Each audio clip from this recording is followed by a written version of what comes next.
TV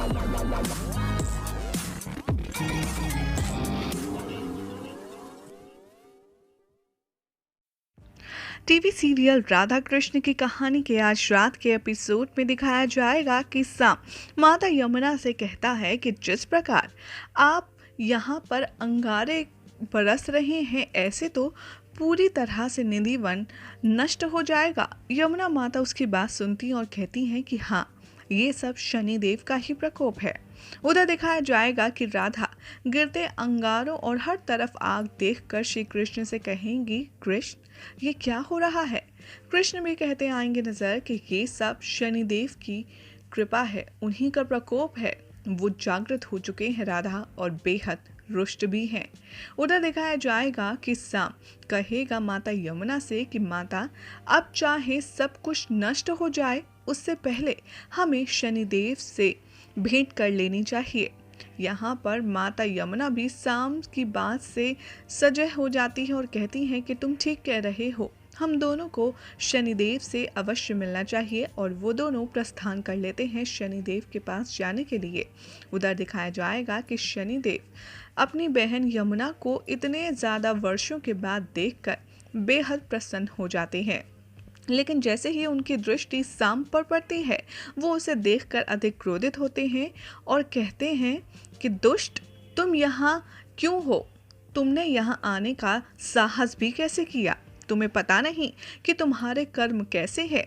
क्या तुम चाहते हो कि मैं अपनी वक्र दृष्टि तुम पर डालूं? तुमने कितने अनुचित कार्य किए हैं और उसके पश्चात भी तुम यहाँ आ गए। साम शनिदेव को कहता है कि नहीं, आप मुझ पर अपनी वक्र दृष्टि मत डालिए, और खुद को उस दृष्टि से बचाने के प्रयास में जुट जाता है। वो एक के बाद एक शनिदेव की तारीफ करता है और कहता है कि देखिए शनिदेव, मैं तो आपकी बहन के साथ कोई भी गलत मंतव्य से नहीं हूँ, मैं बस उनकी सहायता कर रहा हूँ ताकि उन्हें कष्ट ना हो और उनकी जो भी समस्या है वो दूर हो जाए। साम यमुना माँ को इशारा करता है कि वो उसके हक में बोले, तो यमुना माता भी कहती हैं साम को सपोर्ट करते हुए कि हाँ हाँ, साम सही कह रहा है। भ्राता, मैं तो अपना तेज प्रभाव में बह रही थी, क्रोध में साम ने मुझे आपसे मिलने का बोला, अन्यथा मैं आज नष्ट हो जाती, मेरा सारा पानी भी नष्ट हो जाता। शनिदेव ये सुनकर फिर से क्रोधित होते हैं और कहते हैं कि बहना, ऐसा मत बोलो, लेकिन तुम कैसी हो ये बताओ। बताओ, ऐसा कौन है जिसने तुम्हें उदास किया है, जिसकी वजह से तुम्हारे आंखों में अश्रु की धारा बह रही है। यहाँ पर साम को देखकर फिर से श्री कृष्ण क्रोधित होते हैं, लेकिन साम जैसे तैसे करके शनिदेव को अपनी बातों में उलझा लेता है और वहाँ पर रुकने के लिए शनिदेव की अनुमति भी ले लेता है। उधर दिखाया जाएगा कि यमुना माता श्री कृष्ण का नाम लेते हुए शनिदेव को बताएंगी कि कैसे शनिदेव ने उनसे मिलने के लिए इतने वर्षों तक तपस्या की और उन्होंने भी श्री कृष्ण का इंतज़ार किया, लेकिन फिर भी श्री कृष्ण नहीं आए।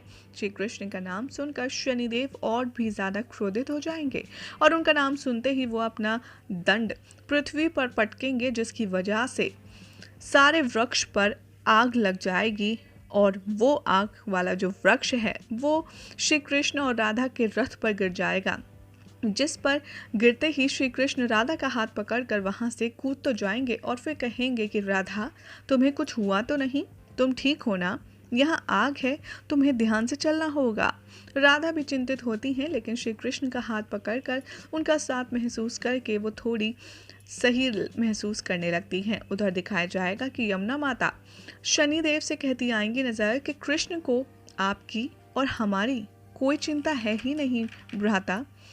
वर्ष बीत गए, उन्होंने एक भी बार हमसे मिलने का प्रयास तक नहीं किया और ये कृष्ण ने उचित नहीं किया है।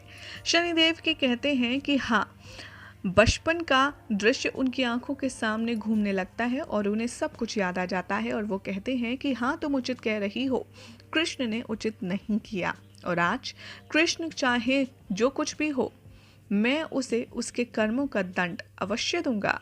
उधर साम भी दोनों को बहुत ज़्यादा भड़काता है और इतना ज़्यादा भड़काता है कि श्री कृष्ण के सारे नेगेटिव पॉइंट्स उनको गिनवाने लगता है, जिसे सुनकर शनिदेव बहुत ज़्यादा क्रोधित हो जाएंगे और कहेंगे कि आज ब्रह्मा, विष्णु, स्वयं नारायण ही क्यों ना हो, आज उन्हें उनके कर्मों का फल ज़रूर मिलेगा।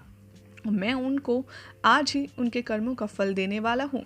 उधर दिखाया जाएगा कि श्री कृष्ण राधा को बचाते हुए आग की वर्षा से लेकर जा रहे होंगे और इधर शनिदेव कृष्ण के बारे में कहते आएंगे नजर कि कृष्ण भले ही आज तक मेरे पास नहीं आया, लेकिन अब मुझे उनके पास जाना होगा।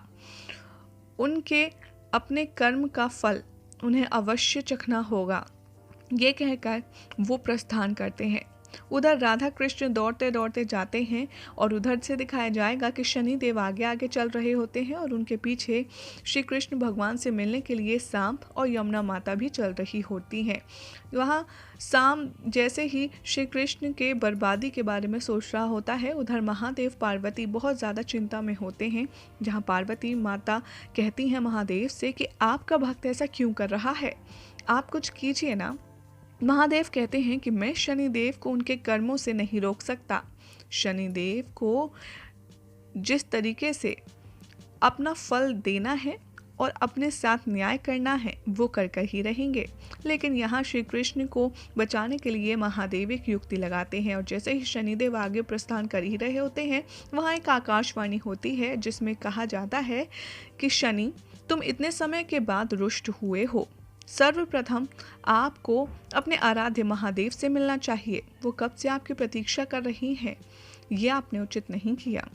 आकाशवाणी सुनकर बिना मन रखे श्री कृष्ण से मिलने से पहले शनिदेव को महादेव से मिलने जाना पड़ता है और वो सांब और माता यमुना को रास्ते में छोड़कर ही महादेव के पास चले जाते हैं। उधर दिखाया जाएगा कि कृष्ण भगवान फाइनली यमुना माता के सामने आ जाते हैं और देखते ही इन दोनों के अश्रों से यहाँ पर प्रेम की धारा आंसू बनकर बहने लगती है और यमुना माता भी श्री कृष्ण को देखते ही प्रसन्न हो जाती हैं और कहती हैं, हे कृष्ण, तुम आ गए। और यहीं हो जाएगा आज रात के एपिसोड का एंड। जिसके बाद कल क्या होगा ये बताएंगे हम आपको अपनी नेक्स्ट रिपोर्ट में। लेकिन अगर आपको ये इन्फॉर्मेशन अच्छी लगी तो इस वीडियो को लाइक शेयर करना ना भूलें। साथ ही हमारे चैनल को सब्सक्राइब ज़रूर करें, क्योंकि यहाँ पर मिलेगी आपको ऐसे ही इंटरेस्टिंग सीरियल्स की सारी फ्रेश अपडेट।